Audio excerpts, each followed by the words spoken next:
I have always believed the road to excess leads to the palace of wisdom. I got it bent all the way over here.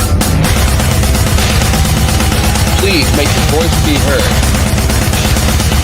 And I'm leaving society to move out to the country and smoke crystal meth with rednecks. Maybe you have a different opinion than us. Maybe we're completely wrong, and you are the one lone person in the world that is right. That's why you're here tonight. Eventually, me and Dave Jarvis are going to Hollywood. But guess what? Some of us are actually pretty friendly. Yeah, but most of us suck. Fine, upstanding young man. Fine, upstanding young man. Smoke weed.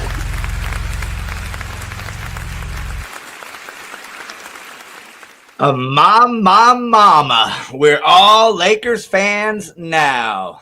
Hey, everybody. Thank you for joining us for another episode of Blow Your Brains Out. It happens every Wednesday right here.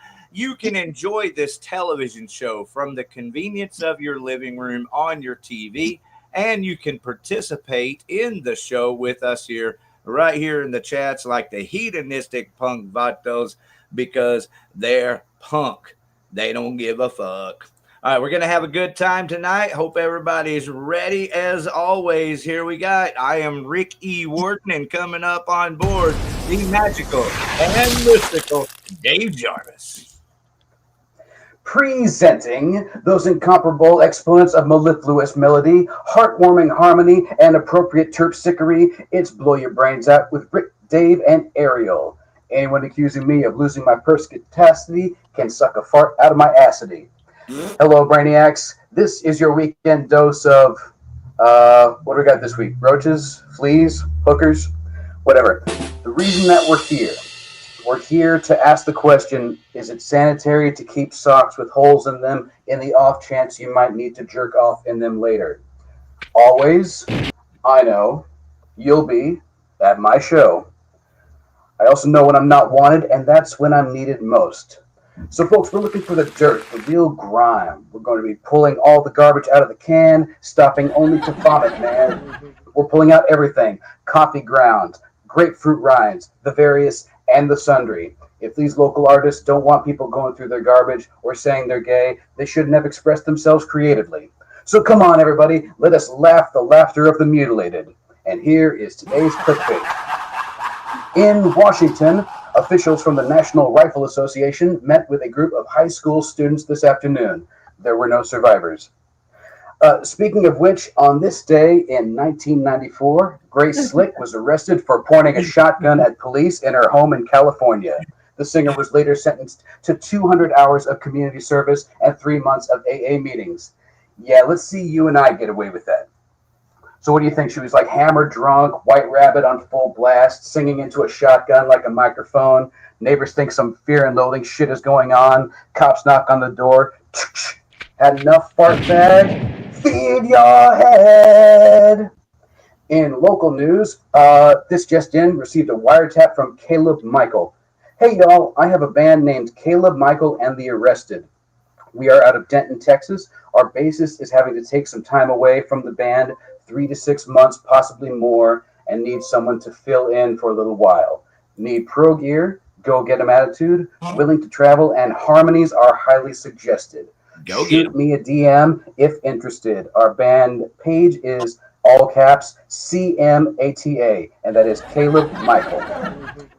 All right, so, people will run from rain, but then sit in a bathtub full of water holding a toaster while watching our show. But we're just like the rest of you. We'll vomit anywhere for money. With that, please welcome to the stage Billy LaFond. Welcome, Billy. Listen, bro, at the end of this, you're going to give me your link to your guy. Okay. Yeah, you're going to give me your link to your guy, man, because I can't even believe you just did all that in one take. That's insane. I got you. My guy will contact your guy. Wow. So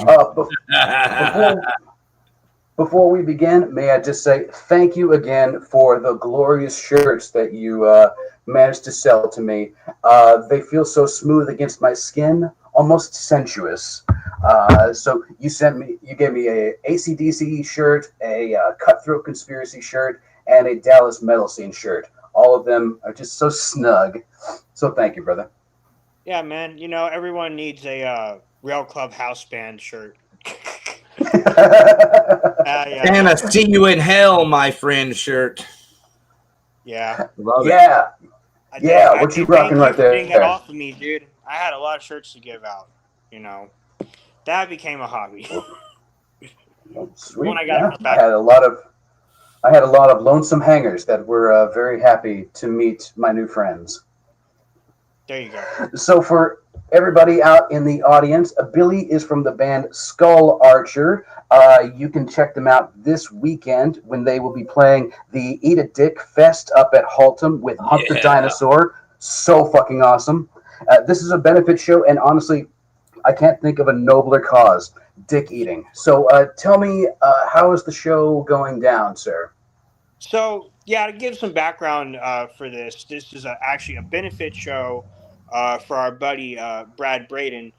For those in the metal community who know, Brad is someone who's a security at the Halton Theater, place in Fort Worth where the scene essentially plays a lot of shows. It's probably the biggest hub in like the Fort Worth side of the Metroplex. Oh, sure. It's the best venue since Ridgely, for sure. Yeah, man. It's definitely taken like Tomcats, went away, unfortunately. And Hawthorne was kind of like the one to like grab that torch. You know what I mean? In a way. But Brad has always been like a staple, not only just at Hawthorne Theater, but like in the community. And, he's been having heart issues. And if I'm correct, he was in ICU for and in a medically induced coma over his heart issues. I don't know all the goodness, but so this is, in a way, this is a benefit show, and so all the proceeds from ticket sales, and I believe a lot of the bands that are selling merch are also going to put in their own proceeds. I know we're doing it as well. So all of this money is just going to go to his medical funds and expenses and whatnot. It's the community coming together for someone who's always supported everyone. Brad is more than a supporter. Brad is a friend. He's a dear friend. He's a brother. At least to the guys in Skull Archer, we hold Brad in really high regard. He's a great man. And, when we were given the opportunity to do this, we absolutely hopped on. Hell yeah. Wonderful, man. Yeah, great man. And there's a lot of great bands. You mentioned I was going to say Hunt the Dinosaur, such an amazing band, man. Yeah, we're going to see how it goes. They have, it's going to be a 2-man set. So, there's going to be, there's no strings. So, I'm sure if anyone can make it work, it's going to be Trevor. Great man. Good sound dude at Haltom. Shout out to him. But a host of great bands from the metal scene and from the hardcore scene. Brad has kind of made a bunch of friends in both communities over the years, and so a lot of bands are kind of coming together. You have like the likes of Unsentient, Cesspool of Corruption, Tyrannical Deception, I believe, is playing. Then you got a bunch of the really good hardcore bands out right now, like Ballista and True Grit. I believe Force of Will as well. So I mean, it's a great lineup, and we're expecting a pretty great turnout. I'm just really glad that Inquisition was never part of that lineup. Wow, yeah, it wasn't that crazy. I actually, here's the thing, dude, is like so many metal bands have so much shit on them. You know what I mean? Like, it's so hard to keep up. So like when I heard that Inquisition was playing, I'm like, okay, I don't keep up with black metal. This sounds like a black metal band name, And then I didn't really know anything until like I looked them up because everyone was slipping out, and then I saw the shit, man. I'm like, oh, yeah, okay, yeah, I get why everyone's mad. But Chaz, being the class act that he is, understands that stuff is not welcome, and he told that promoter, hey, go find another place. Chaz is up. Chaz has been a real one. Chaz stands up for the community, and we're a better community for it, man. He's a really pivotal player. Damn right, I agree. Yeah, his Star Wars collection is fucking nuts, dude. It is fucking ridiculous. As a Godzilla collector, that dude takes collecting to another level. And God fucking, if you get an invitation to go up and check that shit out, you take it. You take it. Okay. What were some of the items that really stood out to you? I mean, dude, he had a. You know what? No, you got to go. No, you must see it. You must see it. Okay. You got to see it to believe it. I'm All not right. gonna out the man like that. I respect that. I respect that. It's insane though. I mean, he collects from like all eras of production lines, and that jiggles my jimmies, dude. Because I'm a collector too. I get that. Well, his collection is probably worth a little money.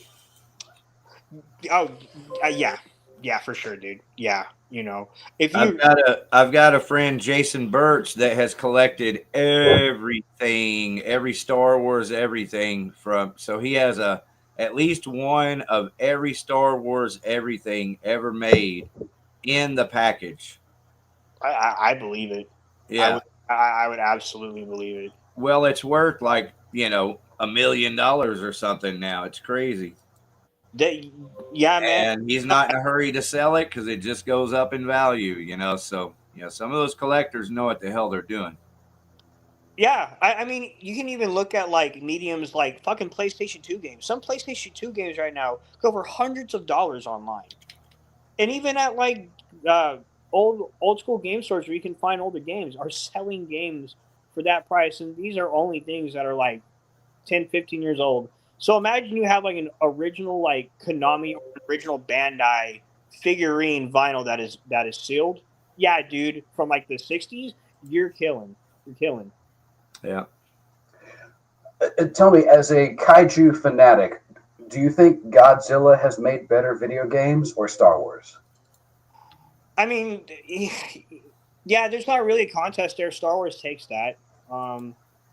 There's only there was a few good Godzilla games, but the problem with that was like a lot of the early good ones only came out in Japan. Like a lot of the Ultraman games only came out in Japan because they didn't think America would be interested. We got some things on the Super Nintendo. Probably the best example of the games that we got were probably like the fighting trilogy, like Godzilla Save the Earth, Godzilla Unleashed, Godzilla Destroy All Monsters. You know what I mean? Those games were like the ones that people really revered. And there hasn't really been a whole lot since, so Star Wars definitely takes it. Star Wars has fucking games from Legends from like that goes way back to like the NES days. What was it? The Force Unleashed alone? That's like better than anything that Godzilla ever came out with video game wise. Hate saying it, dude, but it's true. Now, do you feel that King Kong is a kaiju? I don't have a problem with him being called one. I would say that he's not, but you can't. But then again, the MonsterVerse one is because he's literally the definition of a kaiju.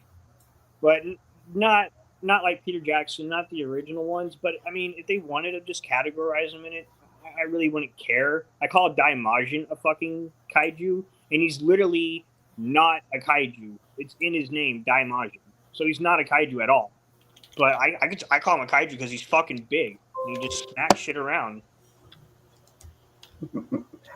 Have you been impressed by America's kaiju movies over the past, let's say, 25 years? So okay, yeah. So that includes like the start with like the 1998 movie, which is a okay movie. It's fine. It's not a good Godzilla movie, but it's a fine movie. It has a good plot. It has good characters, the drama that you want in a late 90s American movie. So it's fine. It's just not a Godzilla movie. The fucking cartoon series that goes after that was essentially the sequel of that movie, goes hard in the paint. That's a great cartoon series. Has no business being that good. Legendary MonsterVerse movies, that's Godzilla 2014, Kong Skull Island, King of the Monsters, Godzilla vs. Kong, and then the New Empire. That's exactly what I expect American Godzilla movies to be.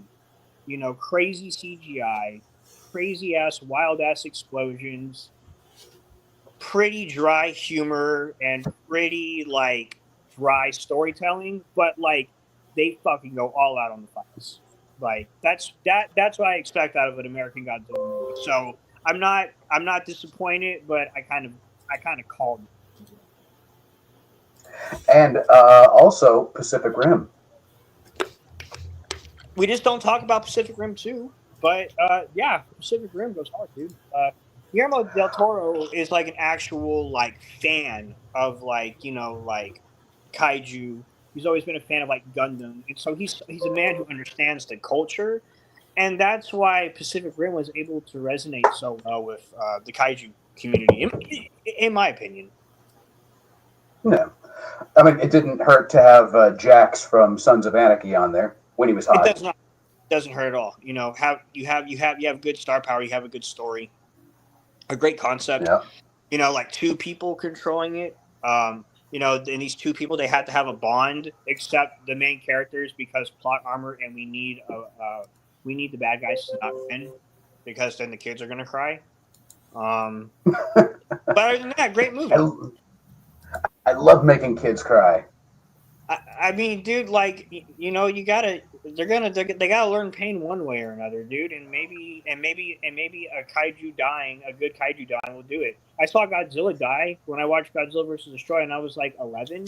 I fucking cried like a bitch, dude. I was like, he's dead, dude. He's fucking dead. Man, mad respect for showing your softer side. Yeah, man. Hey, Dave Jarvis, look here who was in Scriptorian, Texas Edition magazine. I was just going to say, the beauty of a good kaiju movie is to lay waste upon the people that you come across, which is what Skull Archer has been doing. And most recently, in the newest issue of Scriptorium, Alex has chosen to showcase a whole lot of North Texas metal bands, Skull Archer included. How was the interview process with that? Oh man, it was great. We got hit up to do it, and it was it was just essentially here's like a questionnaire, here's things you can answer, we answer it. We've done that. I've done it before with For the Depths when we were on their label. We were told that this was going to be a magazine that was going to showcase Texas bands. We thought that it was a huge honor to be a part of it. You have the likes of Frozen Soul, Labyrinth, these bands that I've always thought were really amazing, especially Labyrinth being essentially young kids that are just killing the game right now. But also like our peers, like, Cesspool of Corruption and Swarm, a lot of good guys, getting recognition that I think they rightly deserve. And it's great to be a part of that, man. I worked really hard for the past 8 years with Skull Archer. I gave up an opportunity to be an MMA fighter just to do this shit. I made a lot of sacrifice to make Skull Archer happen, and I'm just really, really happy that it got this far. I never thought I'd be on a fucking magazine cover, dude. Very cool.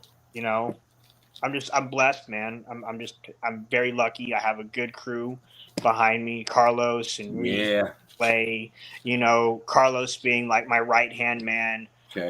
The guy who's always going to be a gentle hand, but yet a forceful hand too. He's a guy who keeps me grounded, but a guy who motivates me as well. He's like my little big brother, dude. Reed is a fun dude to be around. He's been in the band the longest outside of me. The dude's so fucking talented, and he's always brought like the next level to Skull Archer, and he continues to do it. And Clay is who I call like the artificer. He actually gave us the idea of doing transmitter receivers, so that when we're on stage and we're performing, we can hear each other better. Because sometimes sound guys aren't doing their job properly. And it's not a shot at anyone, but it's just the reality. And with doing that, we get tighter with practice and everything, man. And he's made us a lot tighter. And now we're writing new music. And it's so much easier today than it's ever been. And it's all thanks to him. So you got to have a good with you. You got to have good brothers that stand beside you, and I have 3 fucking awesome guys that stand beside me in this, man. That's That is awesome. good to hear. Do y'all have any pre-practice or pre-show rituals? Push-ups, sit-ups, jumping jacks? I know Clay likes to get his reps in like really early before we play, so he'll actually show up at like around loading time. He'll set up and then he'll grab his like little like I think he like brought a practice kit, I think, and he'll just jam that for like an hour or so, and he'll get ready early. I usually just do breathing exercises, man. You know it. It used to be really cool just to fucking smoke out and drink out right before you go on, but then I'm fucking up at shows and my voice is going out on me, and so like these days, man, I kind of just like do like little breathing exercises away from everyone, stretch out the vocal cords. Um, I like to do like a little meditation, but I do like a little 5 minute one. Probably like I'll probably off to the side of the stage. I was like stand up against a wall and just close my eyes. Nothing too complicated. Have you been doing meditation rituals since your MMA days? I've been doing that since my martial arts days, which way predate my MMA training days.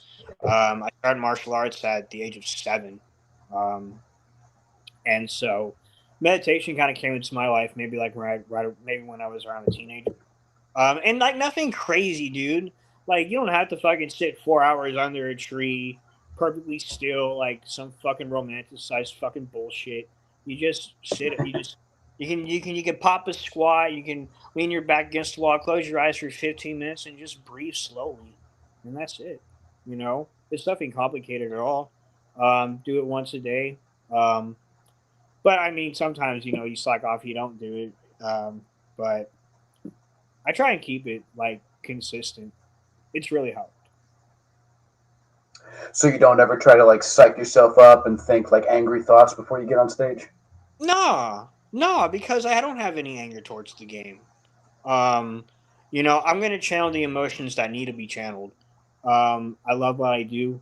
It's one of the most exciting things that it's probably the most exciting thing to do is perform in front of people, in front of your peers, in front of your friends. And new people who've never heard you before. That's all that all excites me. And it also makes me a little nervous too.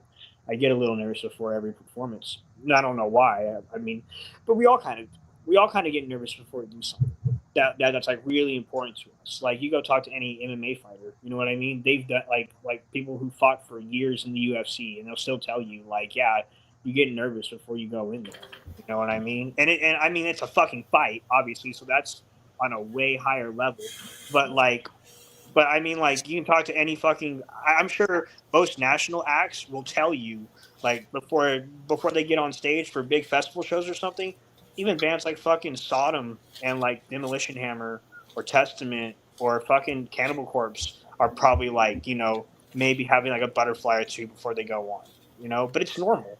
And it's Yeah, really overcoming those anxieties are normal, and that's kind of what sets people apart. Some people just can't really overcome those anxieties, and they just can't really get on stage in front of other people. They just can't overcome the anxieties. But part of the process of having fun is facing the nervous jitters and overcoming that shit and excelling, kicking its ass. yeah, exactly. It gives you a sense of accomplishment, and it not only that, but you're there for a reason, and that's kind of what I put in my head. You know what I mean? It's like everything you work for, it puts you to this opportunity. Every show that we get is the work that we put in that gets us there. And that is the other key. Everything you work for, you're working hard for it. You can overcome those anxieties. Yeah. And especially if you're passionate about what you do, you have to be passionate about what you do. And you have to have a strong chemistry with your people. Like, Sculpture doesn't work if I don't get along with my guys. No band works if we don't get along with each other. It doesn't matter how successful Slayer was for all of their years. They're not together anymore because they couldn't get it worked out. That's why Dave Lombardo reminds me of the time that I interviewed the band Grim Reaper. I had a little magazine. Yeah, I interviewed them back in the 80s. I had a little magazine called the Skull Press. I'd put out one copy, and it was all local bands, And Grim Reaper, Halloween, and Armored Saint toured together. Wow. And so I went to an in-store signing where they were all signing records. And by the time I got up to the front, they were like, dude, here's this. We'd love to do an interview. I hardly even had to ask, But, there's a lot of anxiety involved in that process, Now you're interviewing bands that you admire. Yeah. Grim Reaper's great, man. I actually got to see them at Tomcats when they performed there. I think it was like 2017. Yeah. That was a great show, man. It was good. I caught them, man, because I didn't think Steve would pass. He passed. That kind of blew me when I heard that. Yeah. That's the singer. Yeah. That's the singer for Grim Reaper. Passed away a couple of years ago, right? Yeah, he's honestly, dude. I dare say that I would say that Grim Reaper is my favorite new wave of British heavy metal band for sure. Like for sure, they had the speed element that the others didn't really have. They were more epic sounding or more kind of like rooted to punk, but like Grim Reaper kind of like was. I kind of feel like they were kind of a stepping stone to speed metal. All right. I love hearing that, that opinion, because obviously you listened to it after it came out and all of that. And, believe it or not, Grim Reaper, like out of those three bands, Halloween, Armored Saint, Grim Reaper, I guess they had the one hit song, See You in Hell. And we used to have Z-Rock, a radio station called Z-Rock in the Dallas-Fort Worth market. They played See You in Hell a lot. But yeah, I think Halloween and Armored Saint are probably more popular, more well-known bands. Yeah, especially here in America, 100%. Yeah, good point. Yeah, in America. Yeah, I mean, yeah, I'd say yeah. Oh, go ahead.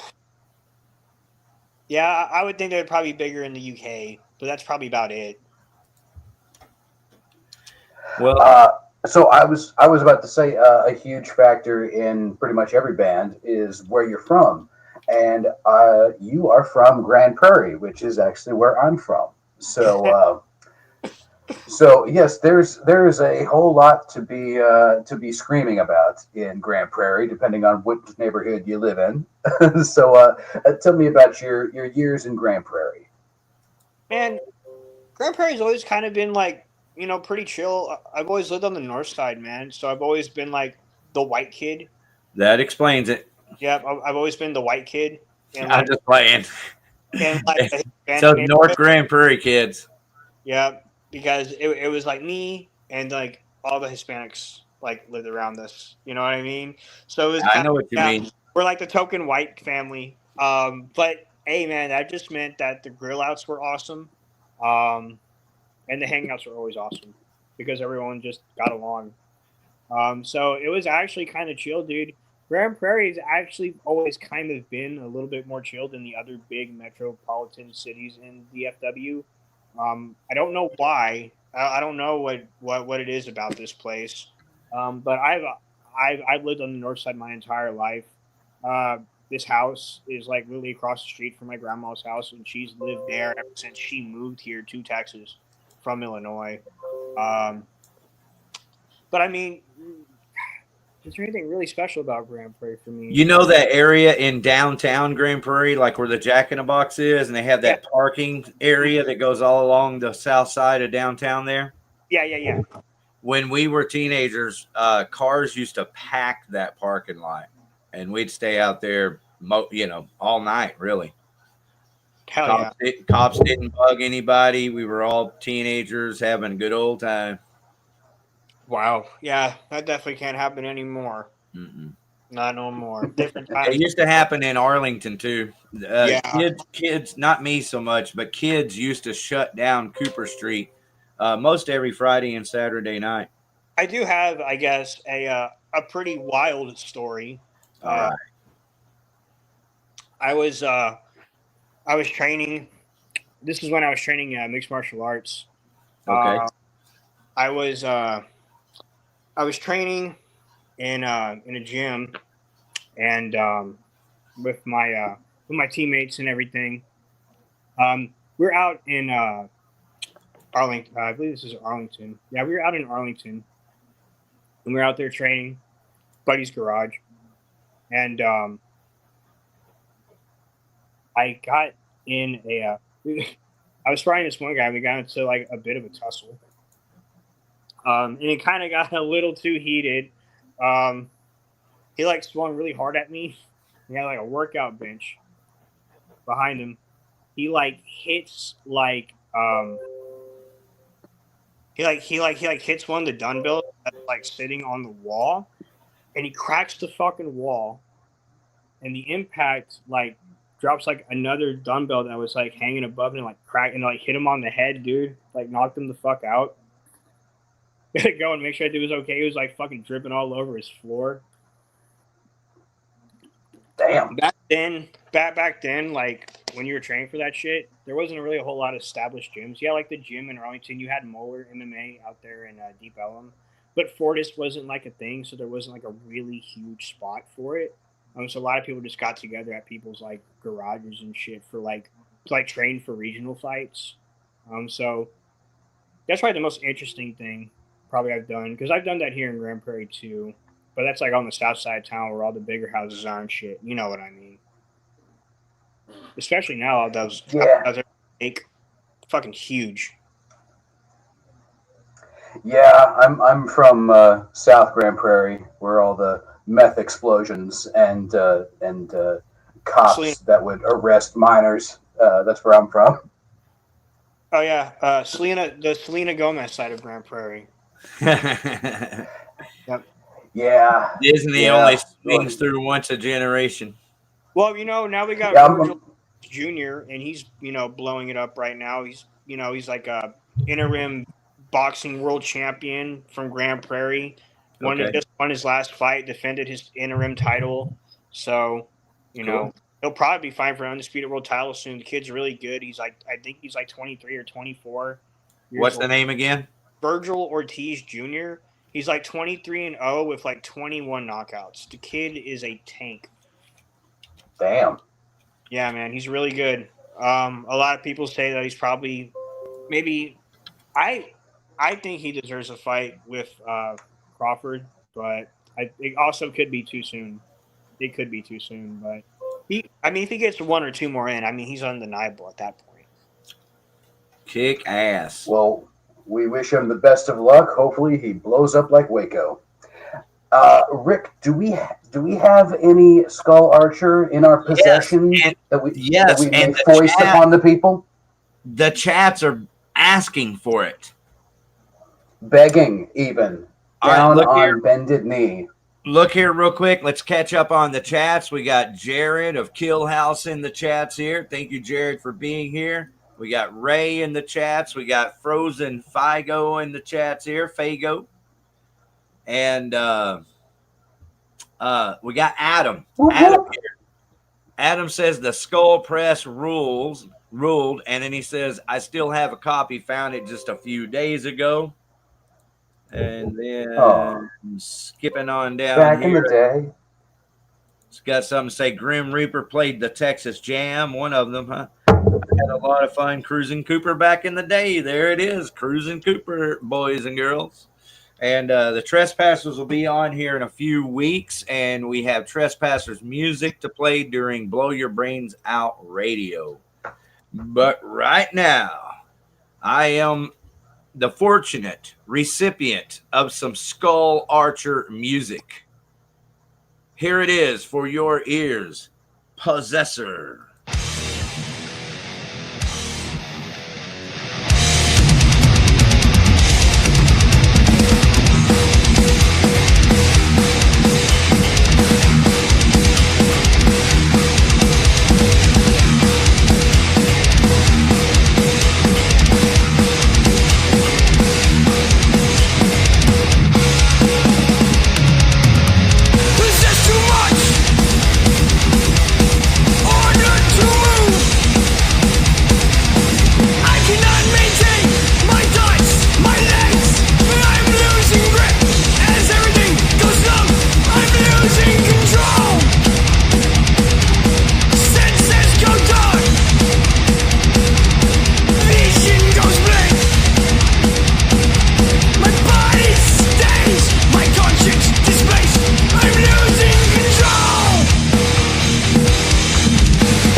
Fuck yeah. That is thrash done right.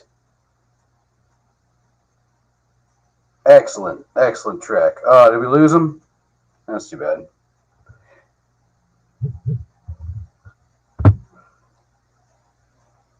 Oh, did I lose Rick too? Yeah, All you right, did it's lose just me. me. Hopefully, I just put it together though. I want to say hi to Jovel real quick.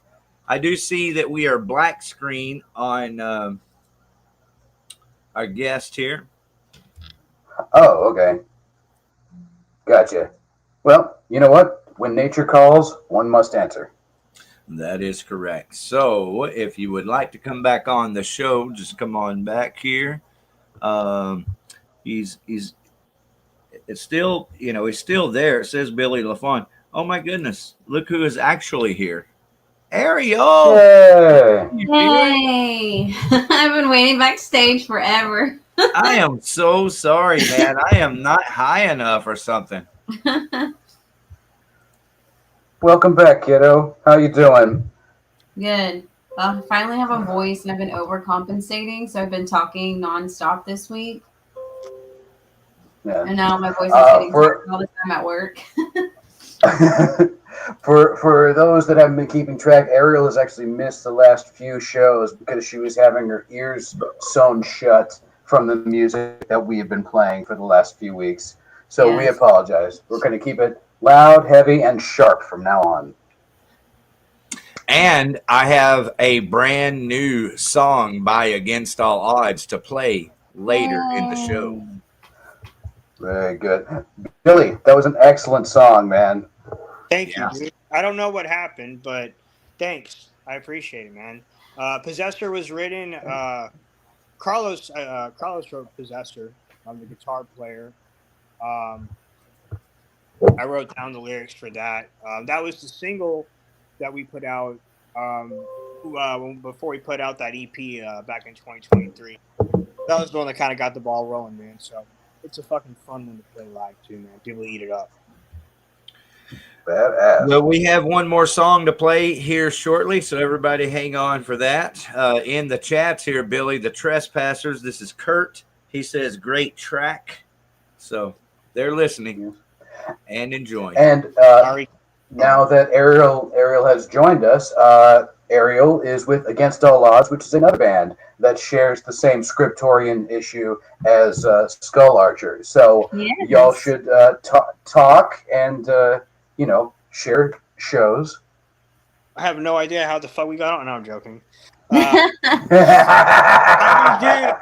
I mean, honestly, it's as I said, it's cool to be included in something like that because, I was just some fucking guy in like school drawing fucking crude ass logos. Like, I'm gonna do this shit one day. Like, not even listening to the teacher and anything like that. Going in with no formal training in vocals, just having the ability to find good people to like also have the same passion, to be put on there with the likes of like Frozen Soul, Cheese Grater Masturbation, Mm-hmm. an old school thrash metal legend from Texas like Annihilator on there, Cesspool of Corruption. Like, these are all really solid bands of people who have been doing music way longer than my fucking dog ass has, that's for sure. So to be on there with those guys is insane to me, but for the guys, they all deserve it, man. As I said, Archer's a ship, and they keep the ship selling. You know what I mean? So I'm really proud of the guys. Fuck yeah. And now look at you. You are the boots on the ground, on the scene reporter for the Deep Ellum Block Party. How was that, and how many riots did you start? So it's pretty crazy to say that I shared a show with fucking Raekwon the Chef. Oh my god, Wu-Tang! Wu-Tang! I'm a big Wu-Tang guy, dude. So I appreciate that. I think that we did that show with a solid lineup, man. Most notably Interment, old school Texas death metal legends from like the early '90s. I mean, they were writing death metal when death metal was in its baby years. So I mean, they've been there and done that. Then a black metal band called Infesta Silvae. All homies in that band. Their guitar player Nick Milano actually was in the first Skull Archer lineup back in 2017. That dude is an excellent guitar player, fucking phenomenal. Probably one of the best in DFW in my opinion. Technically speaking. And who else do you think would round out that lineup as far as currently working best guitarists in DFW? Dude, that's hard, man, because I feel like a lot of people are good, you know, like in what they do, you know. I'll name off guitar players that I really like. The first one that comes to mind is Jacob Slutowski, who used to be the guitar player in Exploder, which was another thrash band from the area. You know, he was also in Skull Archer for a while, but you know, he built up Exploder like a long time ago, man. So he was already mega established by the time I came in. Parker Turney, Jacob Chamberlain from Maldivera are really good. Matt Leach from Cesspool of Corruption is really good. Ray McDonald, fucking 200 Stab Wounds. Chris Bonner, Frozen Soul. I mean, there's so many good ones, man. Michael Monday's really good too. I'm not good with names for every band. The guitar player in Dreadlands fucking kills. Yeah. I love Dreadland. They're my favorite. Love Dreadland. Good people favorite. Right there. They're playing that show Saturday as well. They're really good. The guitar player for Unsentient is also pretty fucking good too. And they're playing as well. I mean, I could go on all day, dude. AJ from Creeping Death. You know, he was in a band with fucking Ray called Combat back when, man. And Combat was kind of like one of the first like caveman death metal acts in DFW to get like a pretty good following. And like, you know, then you had like Frozen Soul and Sang Wu Sugabog from up there coming around, 200 Stab Wounds coming around, you know. But I felt like Combat was like the band that crawled so that those fucking bands could walk, you know.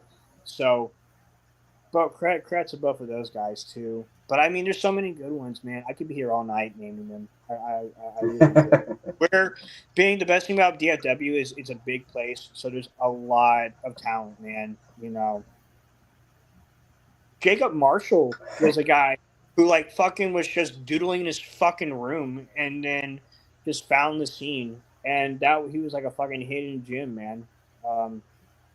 Known that fool for years. So yeah, I mean, you don't be going all day. Yeah, right. Yeah, so I was saying earlier that you know, where you come from also influences the music that you make. Even though we don't really come from there, I understand you're fascinated by the Waco story, and honestly, I am too. And I could talk about that for hours. But let me ask: have the events of Waco 1993 have they made their way into your lyrics at all? No, and I don't think that's happening. You know, man, I when it comes to like my views on like on things like that, you know, it's not really what I want to write about, man. I'm passionate about liberty, and I'm passionate about our constitutional rights. I've always have been. That's like my big thing. I've seen firsthand and witnessed firsthand and experienced firsthand government misconduct and how it can affect people. And anything like that is like what I'm passionate about, politically speaking. But musically, Skull Archer definitely does not really have a whole lot of ties to my views. Skull Archer is more about my fantasy mind. Like, I'm a dungeon master, you know, so I like writing about fantasy. Been a dungeon master in D&D for a few years. So I like writing about like stories and stuff. And Skull Archer originally was about like this spirit of a human that was like cast executed for a crime he didn't commit. His soul lived in torment, and he swore vengeance. And so he would possess skilled archers from across time and wreak havoc on humanity. So, like in the Polynesian times, in the fucking Mongol Empire or whatever, like he's popping up and he's just fucking going ham on people. Think of like, I guess, like it's almost kind of like a fucking Punisher ripoff, I guess. Not that I'm saying it out loud. But I mean, I also just wrote a new song recently about the Mongolian death form because I'm a Cryptic fan too, and that I'm also writing a song about King Ghidorah right now because I love kaiju. So, do you find singers that get political or socio-political trite, or Nope. at the very least, ham-fisted? No, man. No, not really. You know, I feel like a lot of songs that are written like politically, like because thrash metal has that. Thrash metal has a lot of that, and it's historically had that. So it doesn't really miff me that people do. It's not something that I wanted to do. Like I want to do thrash my own way. Like I love it. It's the genre that I will never stop performing, but I'm going to take it in my own way. I'm going to define it in my own way. And I just because I want to contribute something more. You know, every band can be the fucking guy who talks about fuck the ATF, you know what I mean? And, you know, Based, great fucking song. I'll listen to it all day. You make a shirt off of it, I'll wear it. But you won't see Archer do that. And those guys aren't shy. No, that's awesome. Yeah, the some of the best music is when people can take a pre-existing genre or mentality or mindset and twist it a little.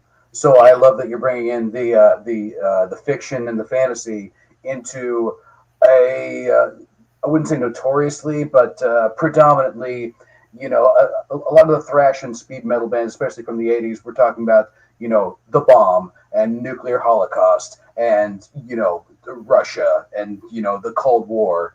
So that's cool that you've taken it intergalactic or subatomic. DRI is a really good example of a band that does it in a really good way. You know, speaking about like, you know, institutions here in America and, you know, missing children, like, you know, they spoke up on a lot of stuff. And, you know, I think it kind of like helped mold like that kind of sphere. It's kind of what helped enrich like what thrash metal was in a way. So you can never really knock it, man, especially a band like DRI, who's from Texas and are considered like, you know, like comfortable thrash nobles, man. Like I consider them that at least. They're definitely one of the kings of crossover music for sure. And we're, as a crossover band, really appreciate that. Playing and opening up for those guys is great. Fantastic. No shit, you played with them. That's awesome. Tomcats West, man. Rest in peace. Oh God, I love that venue. That was the first time we opened for Turbid North, and man, what a great show that was. Yeah, the sound was always good there. Always good. Never had issues with sound ever. That stage was a little scary though, because you could like jump on it. Like, it was like a little wood trampoline, dude. I'm like, what the fuck? Someone is going to break through this eventually, but no one did. No one did. But not without trying. Not without trying. Yeah, I know I jumped up and down that bitch. Right. I was out. So oh, I'm sorry. Go ahead. No, go, bro. Well, I was going to say, in going with the fiction and the fantasy realm with the lyrics, you know, we've had the Argonaut on the show, and they did an entire album as a concept. Have you done, or have you considered doing an entire concept album, or is it just each song is its own insular story? So, the first Skull Archer album actually talks about like the origins of the Skull Archer, and like kind of like how he came to be and whatnot. It's not in order or anything, but like but the songs kind of do tell like his origin story in a way. I would say that we haven't done that. The EP definitely wasn't that. The EP was just kind of like me trying to branch out and write other things. Like for example, Emulation is a song about like a demon who's like who kind of brandishes his power over like a city of people and he demands like, you know, blood sacrifices every year, otherwise he like destroys the city, you know. So it's like, you know, I'm trying to write a little bit out of it. Like, as I said, just wrote a song about like a fucking giant ass worm that swallows everything whole, and I'm writing about King Ghidorah, man. So like, we'll see how that one goes. Well, I predict that it will be stratospheric, because it's always fun to talk about, you know, our antagonists and also our enemies. And speaking of which, I understand that Against All Odds has a song about their enemies. No? No? All right.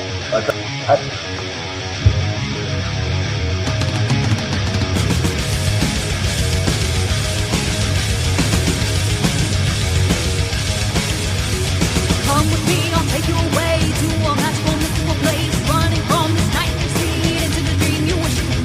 Leave this chaos all behind, let the voices slowly die. Into the fire we must go to rise from the ashes so we can grow. Silence is deafening, louder than I can say. You won't fight with me, you're my worst enemy.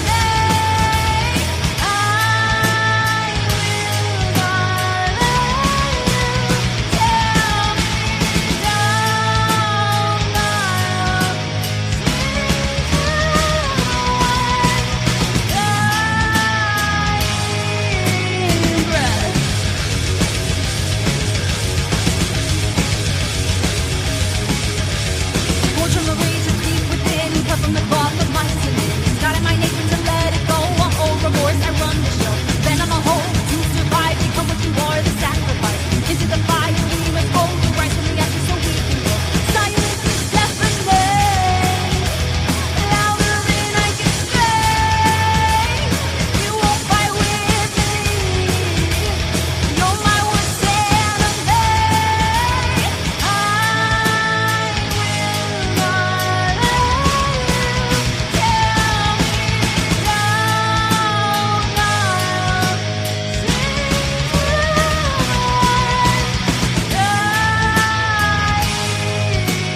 If you dare to tread on these fragments, then you're dead gone. Undermine my nice things, you'll see my cold heart. Don't expect forgiveness once you make my enemies. I will devour memories into darkness.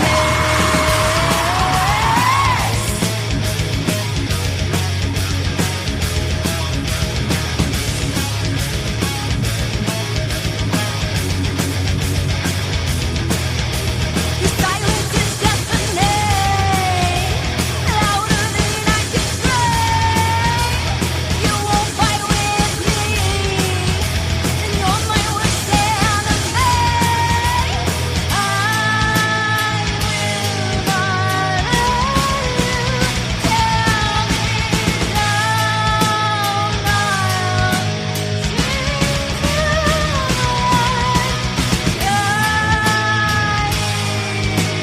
Scream if you had enough.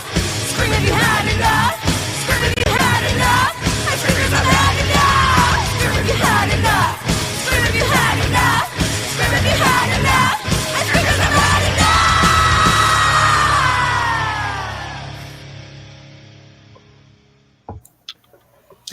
Enemy. Nice, Ariel. Thanks. Did it in one recording.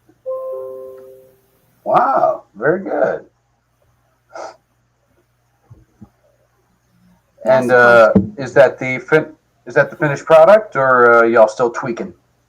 That was the finished product. We had to send it as an MP3, so it changes the quality just a tad. Okay. That's on the album. All right. Oh, Well, nice. that was very kick-ass to be able to listen to it. Let's go ahead and dedicate that to and send it out to Arkansas. She is the only person that I've ever met on YouTube And then she came here to Texas for our Blow Your Brains Out show and saw your band. I know. She's amazing. All the way out. Also to Jovel. Thank you, Jovel, for being here again from the Philippines. Yes. If Thank you to need everybody some that's help with chiming in on the chats. your YouTube, let me know. Absolutely.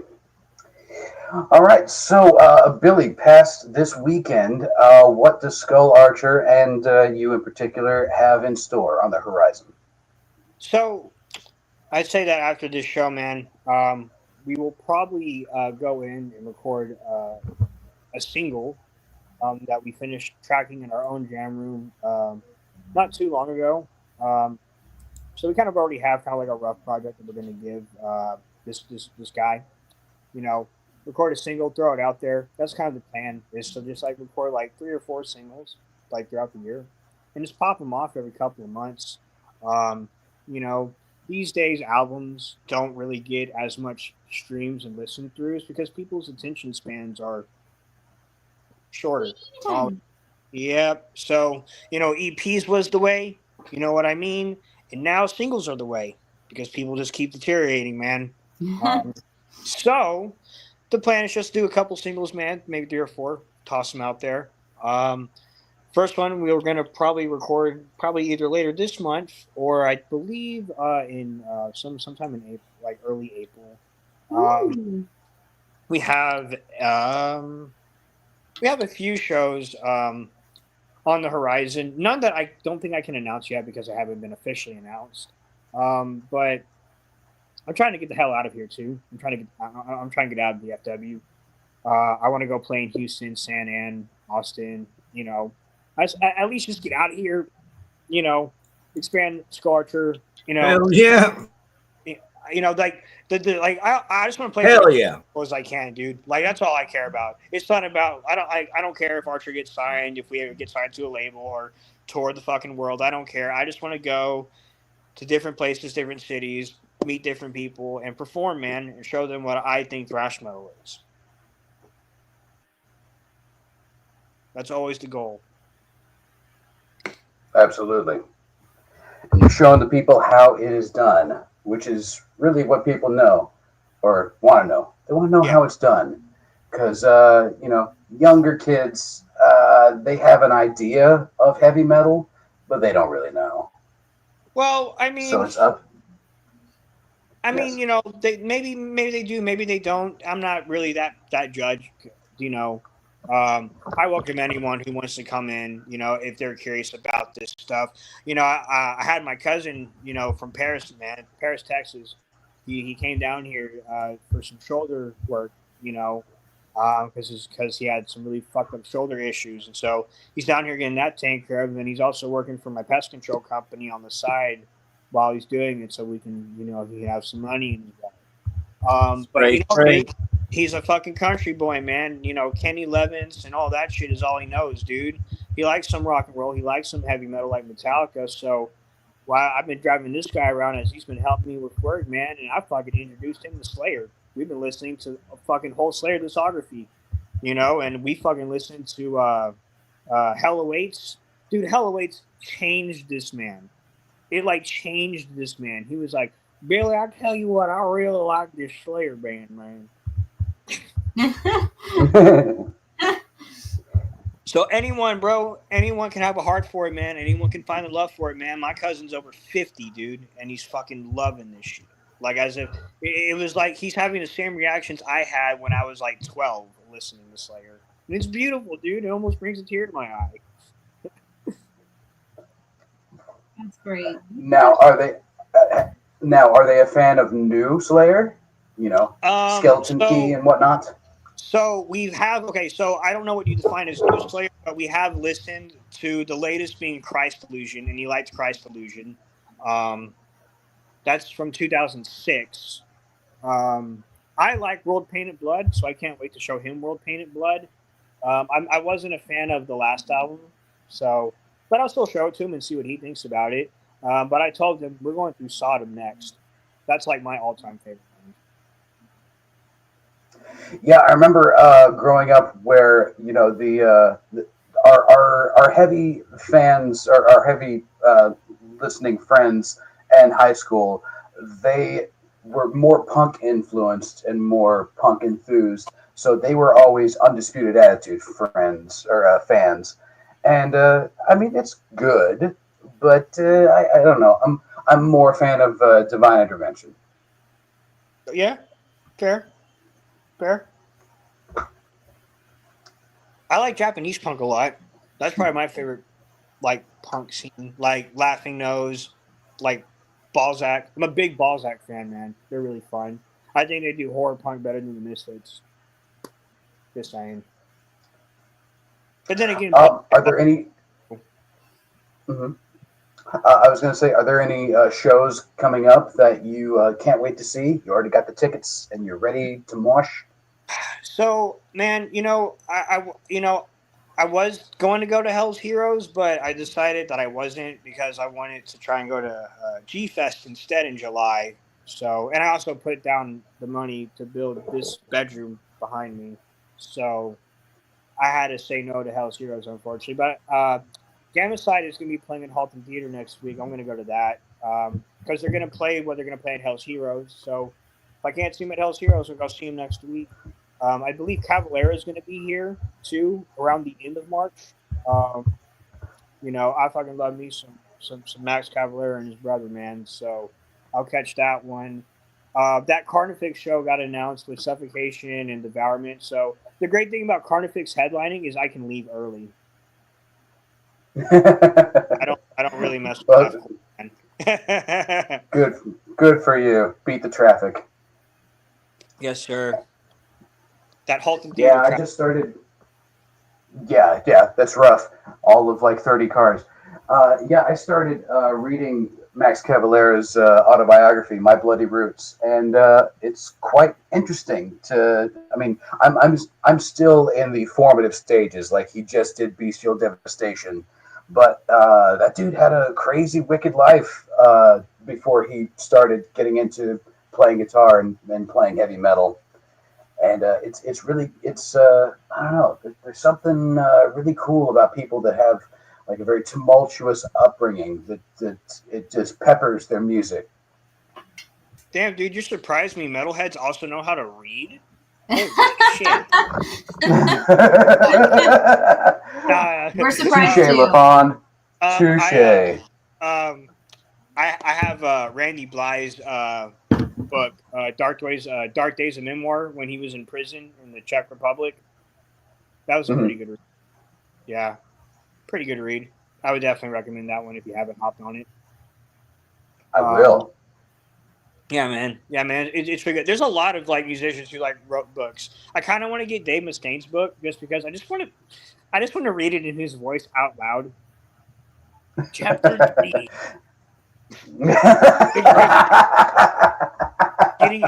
Getting high on heroin and then performing No More Mr. Nice Guy. Well, I must say, out of all the heavy metal autobiographies, I Am Ozzy is probably the best so far.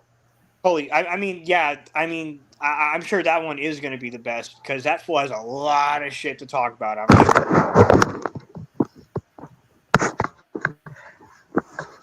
But it's amazing the folks that are not metal that have had crazy stories, like Cash by Johnny Cash. I didn't know this, but apparently he owned an ostrich that went crazy and pecked at his chest, and he ended up in the hospital for that. That's a great story, and that's metal as fuck. Yeah, I just brought a bird just cause fuck it, and yeah, he went crazy and he attacked me. They at least get an egg out of it. Well, they got a good chapter out of it. Yeah, and I would have taken the risk because then I was going to get a big ass ostrich egg at the end of it all, dude. Make a fat ass omelet. I was just gonna ask, what are you gonna do with this fat ass egg? Yeah, man. Man, you can. The egg. Those eggs are fucking big, dude. So you could absolutely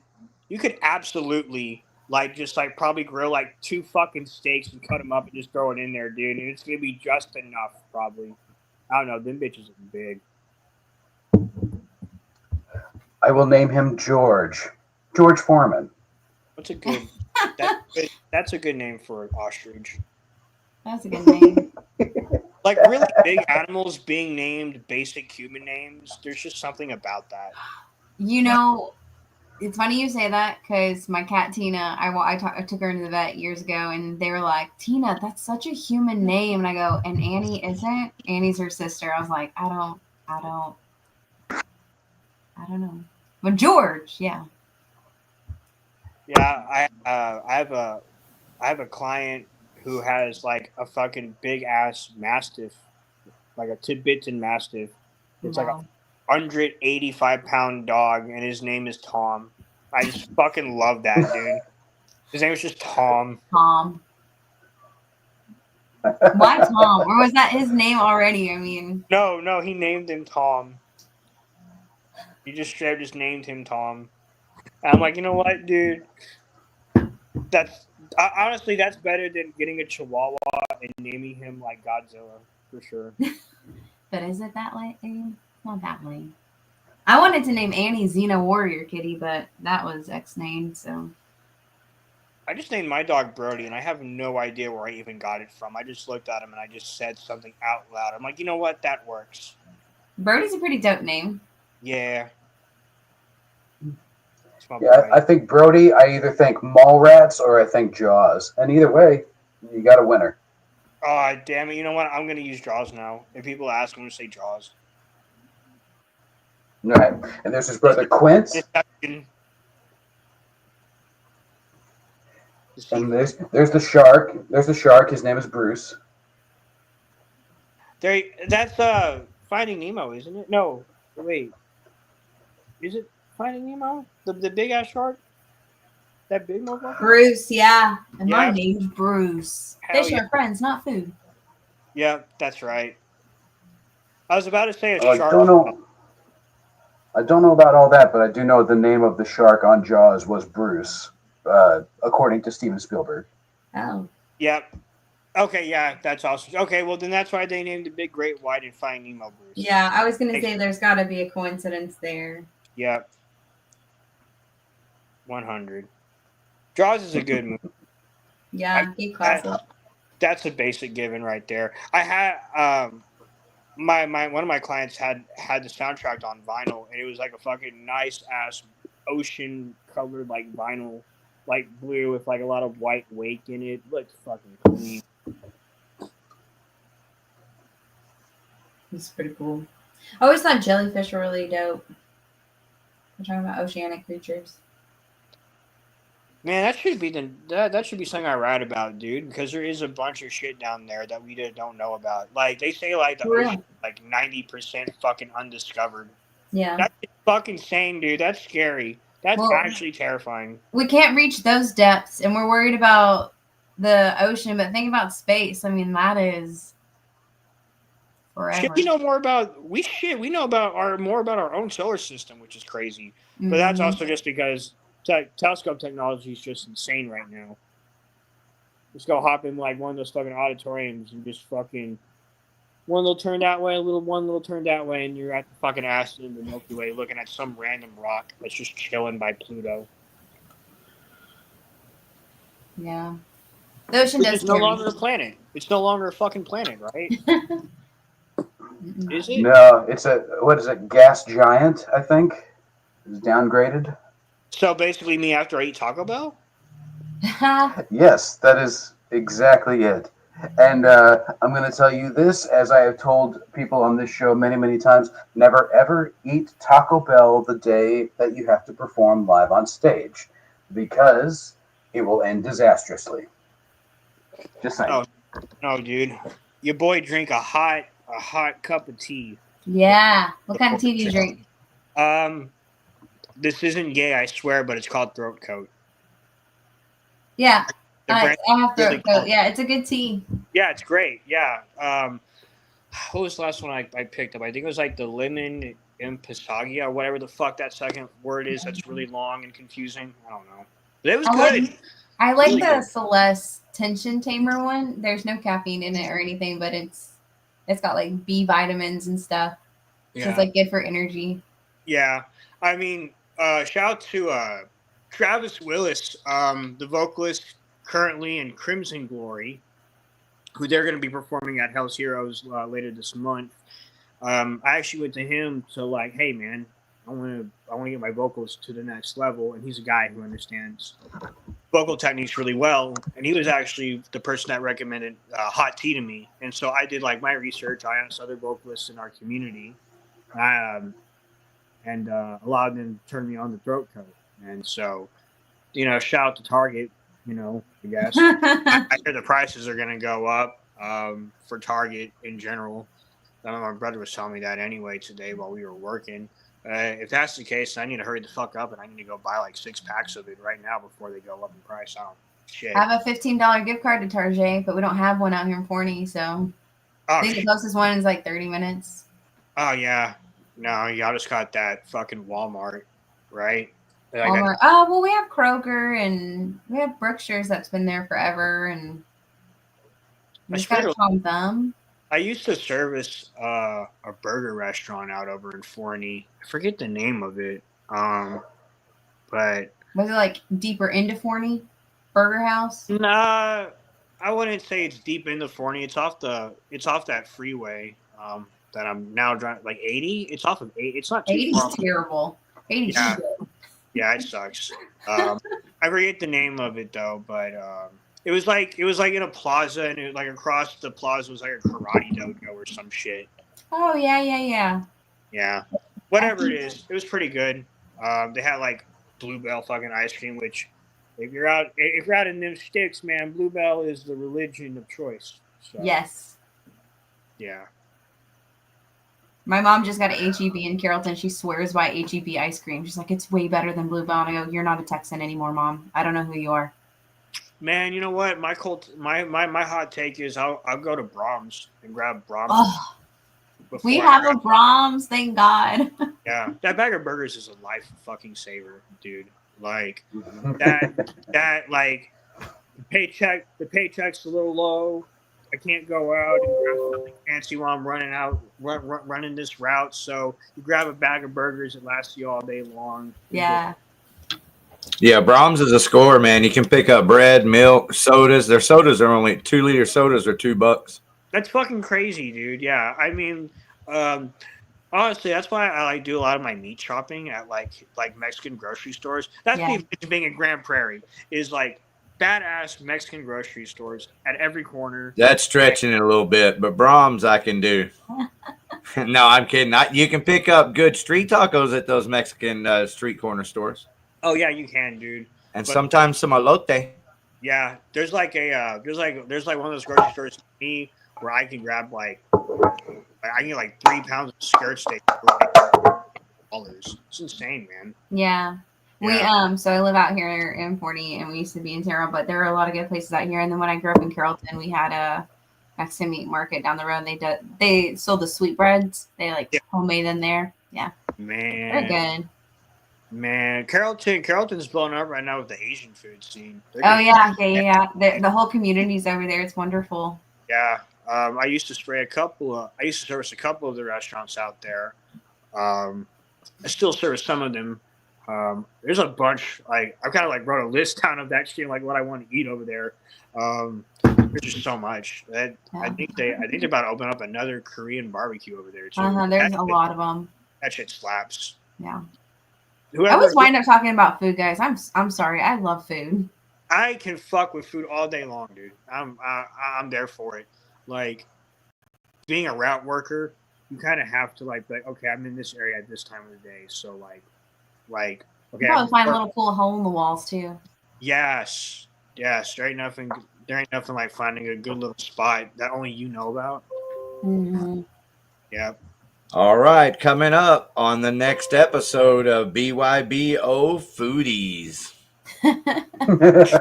Do you like your cheeseburger with cheese? Yes. And how about that tomato and that little prickly part in the center? The prickly part? Yeah. I don't think the prickly part. I like my burger all the way. Cheeseburger. No, I'm talking about tomatoes. When you get a good tomato slice, the center of it, that little white core, will have Oh, little yeah. sharp, prickly things on it. Oh, that's because they cut too much of the stem. They cut too much of Yeah, the stem. so they should cut that center out because the rest of the tomato is great. Facts. Yeah. I grow my own tomatoes. That's what I They're do. not growing right Tomatoes now. don't have those little prickly things in them. Jellyfishing. My English coworker swears by curry. I've never actually had curry, but apparently there are some good curry places in and around Arlington. Oh, dude, So yes. if anybody out there knows of any, let me know. Thai basil. Okay. Right off the bat, Thai basil has pretty good Thai curry. I'm sure. Okay, so it's not Arlington, it's Grand Prairie, but you know what I'm talking about, David. It's like that fucking. It's off Pioneer, Asia Times Square. Yes. They do in their food court. They do like in the food court. It's like the Thai place. I forget what it's called. They have like a chicken like curry that's pretty good. I'm trying to think, man. Arlington's. I mean, I know Arlington has their own like Asian market too. It's also on Pioneer on the other side of 360. They're not really that far away from each other. Yeah. I'm sure there's a place or two in there that's throwing the fuck down on it. Sure. Yeah, there's a couple of big markets over there. Arlington is in general a pretty good food superpower. I don't know. I've never been to that Asian market. I've eaten a lot of pho, and I can tell you that there are some good Vietnamese pho places in Arlington, and you know I like that. Pho 95, man, classic, dude. Pho 95. That's off of Pioneer and no, I'm sorry, Arkansas. Arkansas and 360. Arkansas and 360. There's another location off of Cooper, South Cooper, just over by Walmart. Oh wow! And then Pho Palace is over at Collins and Pioneer. Hell yeah! When I was in Houston for building temples from death, there was a pho place near my hotel. It was literally called Pho King. And I'm like, yes. Someone named their pho restaurant Pho King. Thank you. I was waiting. That's great. Yeah, I took a picture of that shit and everything. Man. I'm like, God damn it, these guys are legends. I want them on the show all of a sudden. There's a really super cool restaurant in Dallas if they're still open. It's part of a Hindu chapel or whatever they're called, temple, a Hindu temple. But on the back side of the street, it's over there off of like Ackerd, right there, South Dallas. And anyway, there's a restaurant that's part of the church. You walk in there, or part of the temple. I mean, you walk in there, and all the food is freaking fresh and awesome and amazing. Yeah. Yeah, see, I'm right on the cusp of Arlington and Mansfield, and for some reason, there's a large amount of seafood restaurants by my house. I don't get it. That's because all those new people in Mansfield, and they ain't figured it out yet. There's that pretty good sushi place out there called Akira. I never, I haven't eaten there, but I heard nothing but really good things about it. If you eat at that Jersey Mike's in Mansfield, I can guarantee you a bug-free experience. It's a good, yeah. Oh no, I'm sorry, not the Jersey Mike's, the Great American Cookie next to it. If you, for some reason, want to go eat a fucking cookie pizza and put yourself in a coma, there's no bugs in that place. That's a plus. Well, I like to get chocolate chip yeah, cookie. you said about a dozen words in there that I totally like, so I'm there. Yeah. I love killing bugs, dude. Makes good money. So those are what the chocolate chips are. Hey, I have a question. What about grocery store meat markets and like their deli areas?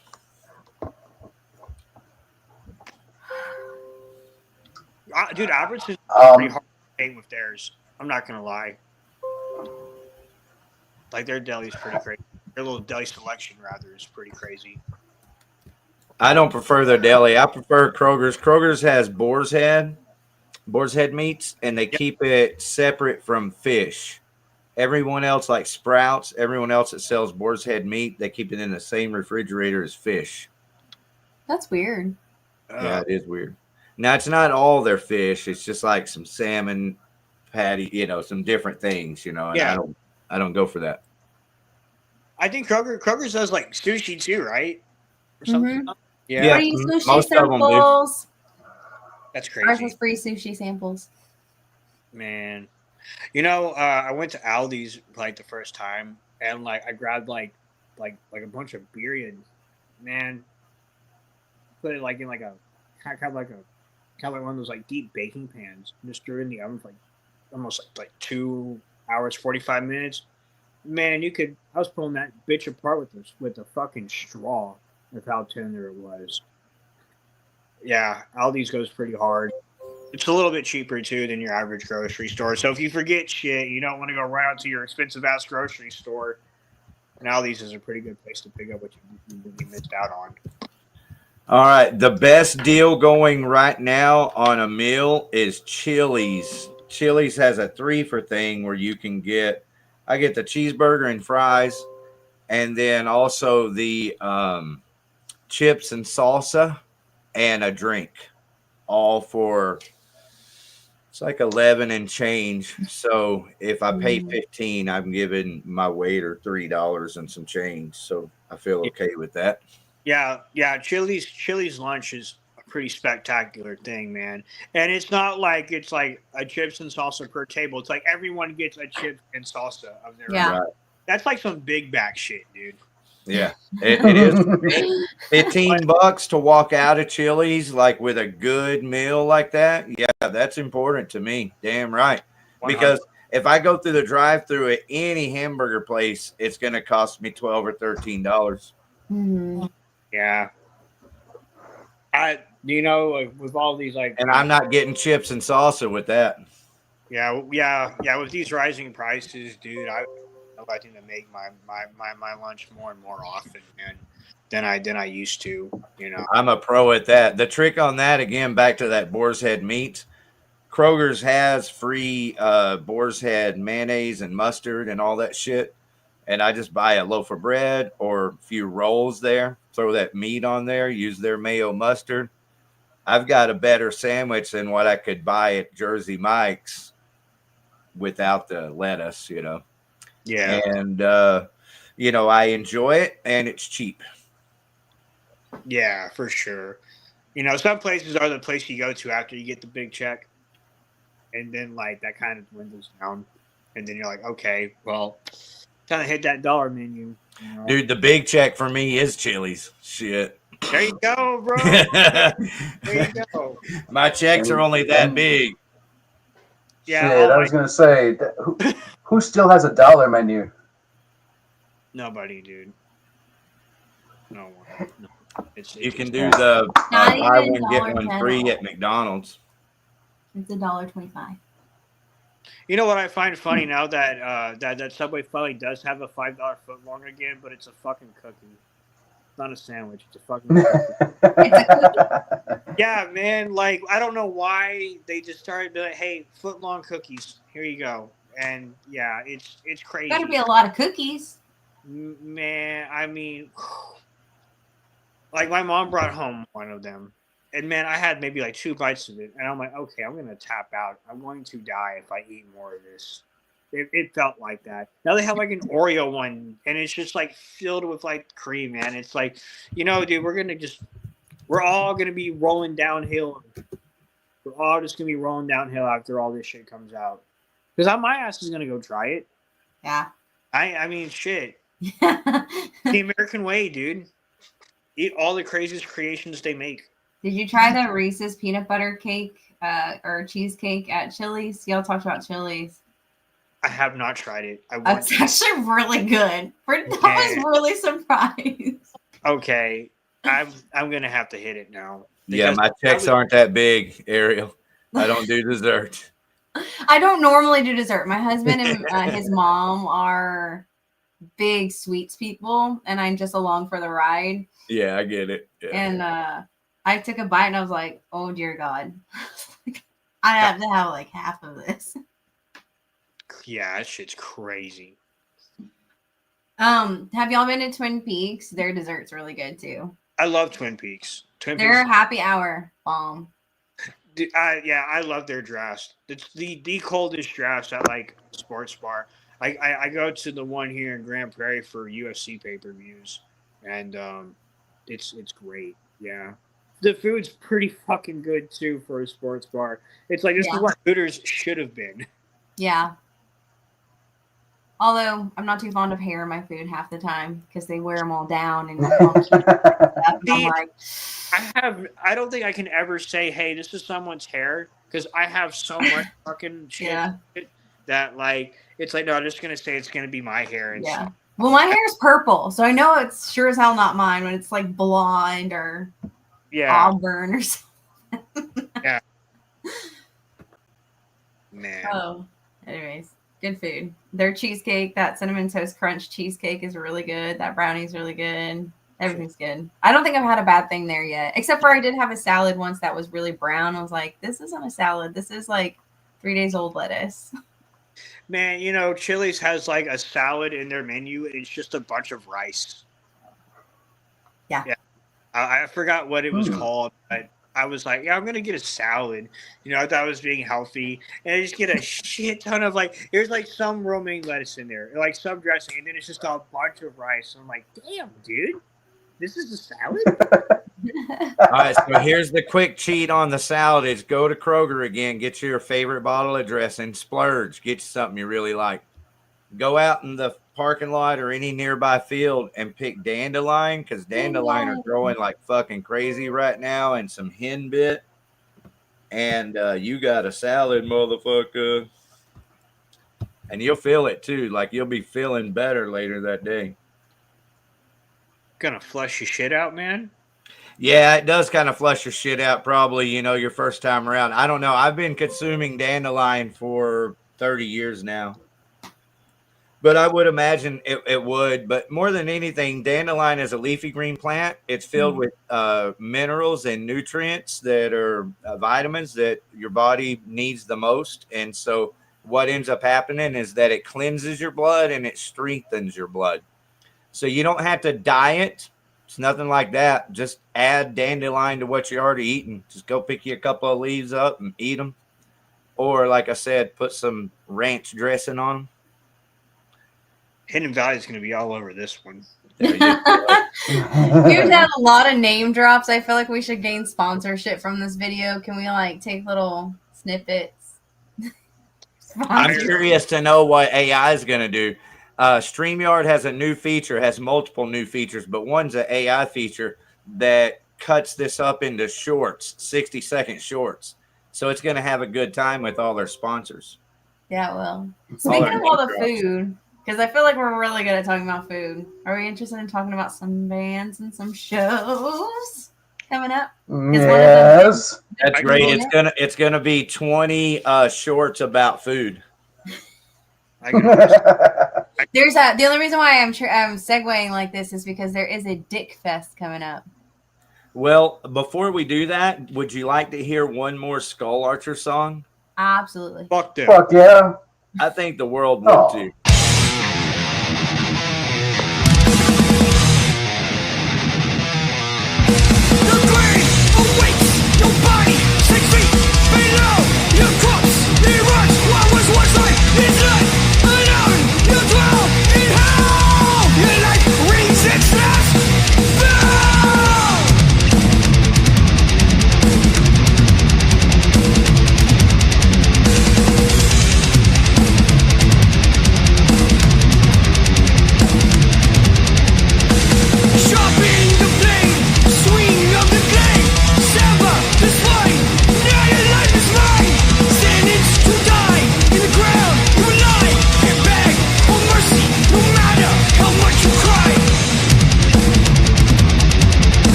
is punishable by death.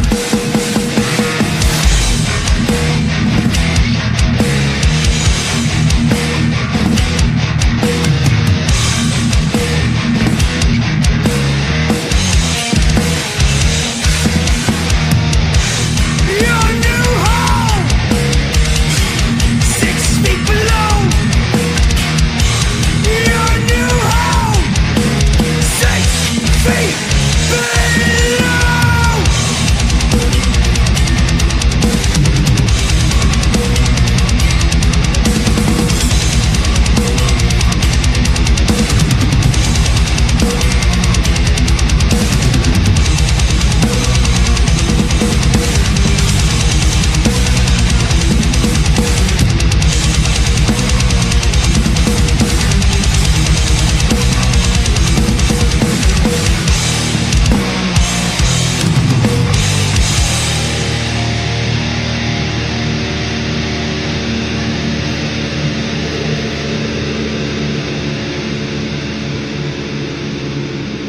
The grave awaits.